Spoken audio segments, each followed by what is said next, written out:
right, word up, followers. Let's get into this lecture right away. pH and the auto-ionization of water. Okay, so this is a really interesting phenomenon that we don't normally think about in regular, old, ordinary water. However, when we have just a solution of regular old water, it undergoes this process known as auto-ionization. So in this process, a water molecule will react with another water molecule, where one will act as an acid and the other will act as a base. So in other words, one of these, the base is acting as a proton donor, and the acid, or excuse me, I got that backwards. The base is acting as a proton acceptor, and the acid is acting as a proton donor. And so the result of that is we get an H3O plus, which we could call the conjugate acid that came from the water acting as a base, and the hydroxide, which is the conjugate base from water acting as an acid. Okay, so we could also write this reaction in an abbreviated way with just one single water molecule. And of course, in that way, we show this as becoming H plus and OH minus. So that would be like the net ionic equation for water auto-ionization. And as it turns out, this is an equilibrium process. So when we go to write the equilibrium expression for this, here it is. This is our equilibrium expression. Okay, so let's write that out. And we see another qualifier on our K right there, KW, where KW is our water dissociation constant. Okay, so the W stands for water. And we also know that we don't put pure liquids into the equilibrium expression, right? So we know that that's a liquid, but H plus and OH minus are both aqueous. So when we write this equilibrium expression, it's just simply H plus times OH minus without needing to divide by the H2O liquid.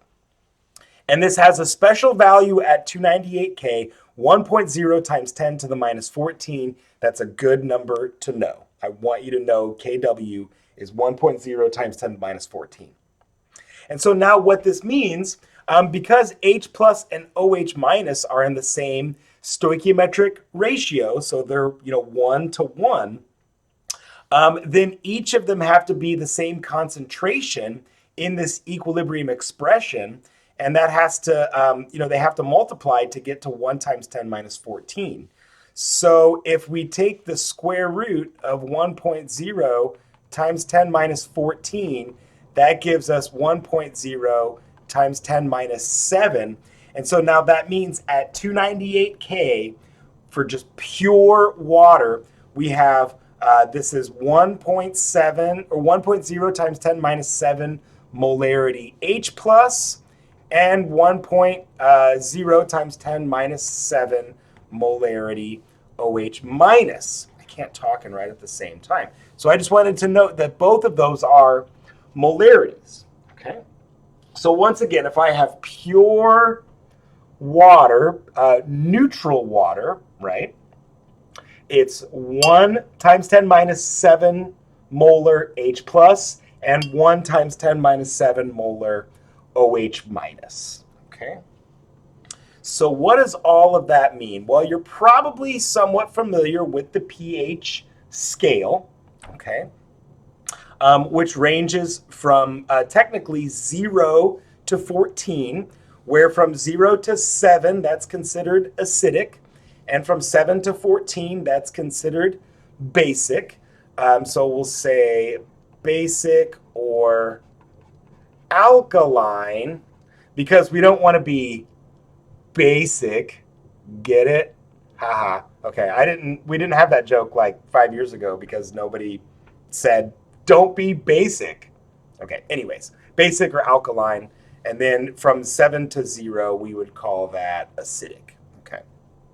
So now the pH scale is a log scale. So we'll put that in parentheses, log scale. That means it's based on powers of 10. Okay. And so in mathematics, this little p right here, so p means log in mathematics. Little did you know that. So when we say, technically, sorry, it means the negative log of some quantity. So when we say pH, that technically means the negative log of the H plus concentration. Okay? And so if we think about this for just a minute, so we know from the previous slide that for pure water, H plus is 1 times 10 minus 7 molar in pure water. So now if I take the negative log of that, okay, so, and I just realized here that my math is not so great on this one. So what I need to do is say pH equals the negative log of 1.0 times 10 minus 7. And now when I take the log of 1.0 times 10 minus 7, it just becomes negative 7.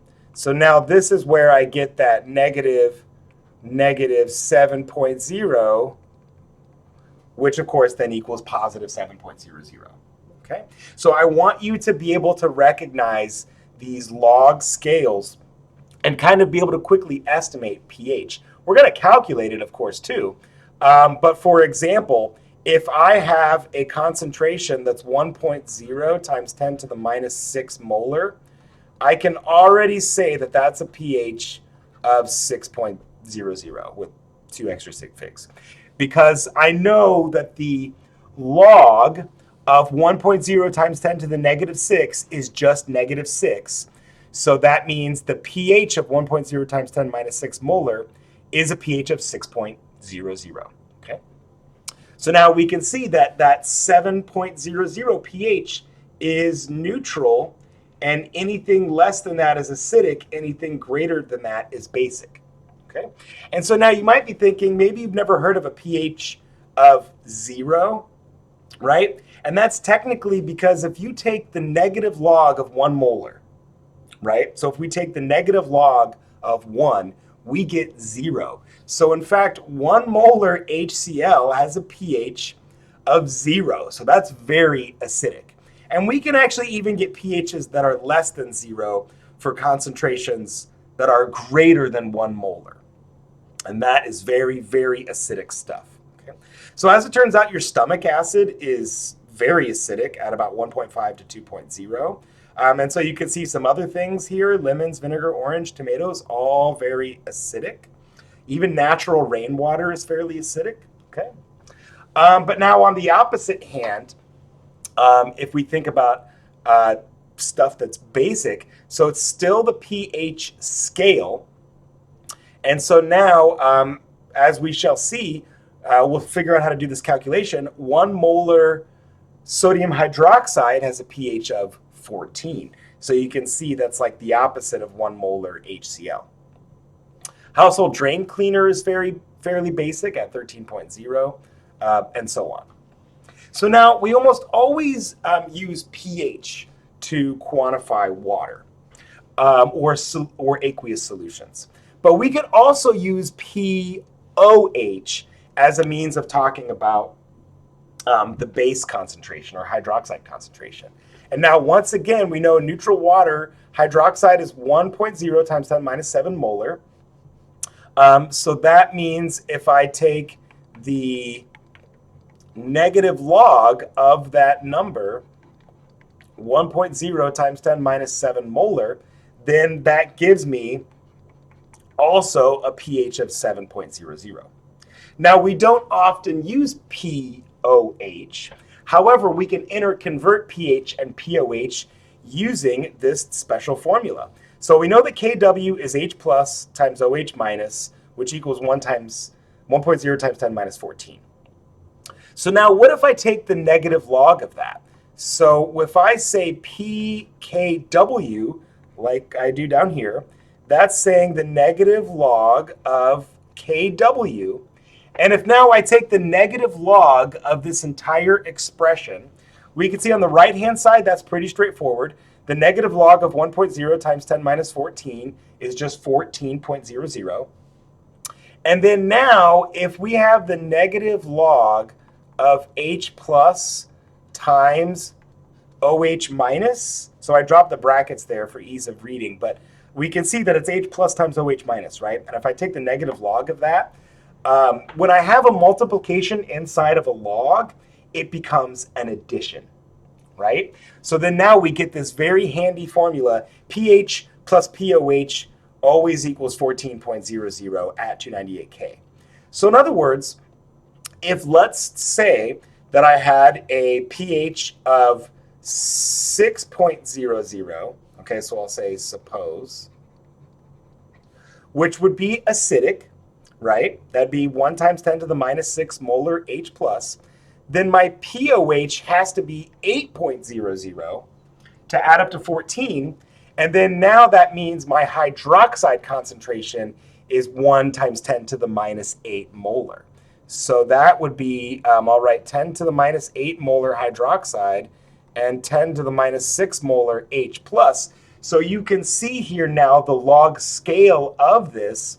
With a pH of 6, that means the H plus is actually 100 times more concentrated than the OH minus. Okay? So even though 6.0 doesn't seem very acidic, it's 100 times more concentrated than hydroxide. And so, for example, if we had a pH of 1, that would be a POH of 13, right? 1 plus 13 gives me 14. And that means it would be a difference of 1 times 10 to the power 13 different in H plus and OH minus, which is like 10 trillion. Okay. So again, pH is a log scale. Make sure that you recognize that, and we'll do several sample calculations on how to calculate pH very soon.